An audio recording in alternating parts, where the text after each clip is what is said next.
Você sabe qual é a física por trás do micro-ondas? Gente, a descoberta da aplicação das micro-ondas para a cozinha foi feita por acaso. Em 1945, o engenheiro Percy Spencer, em Cambridge, nos Estados Unidos, estava verificando os radares que possuíam magnétrons com ondas de micro-ondas. E aí ele percebeu que o chocolate que estava no bolso dele derreteu. Daí a dúvida dele sobre se as micro-ondas poderiam ajudar no cozimento dos alimentos. E de fato poderiam. As micro-ondas são ondas eletromagnéticas, ou seja, possuem componentes de campo elétrico e de campo magnético. Nessa figura nós temos a representação do campo elétrico em vermelho e do campo magnético em azul.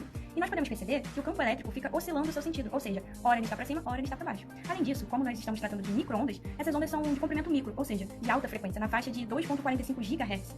Isso significa que esse campo elétrico muda o seu sentido em aproximadamente 2,45 bilhões de vezes por segundo. Bom, já que a gente começou a falar de campo elétrico, vamos aprender só uma coisinha básica. Quando a carga é positiva, ela é acelerada por uma força que é no mesmo sentido do campo elétrico. E quando ela é negativa, essa força é contrária ao campo elétrico, acelerando assim a carga no sentido contrário ao campo elétrico. Essa equação é apenas uma equação para dizer isso.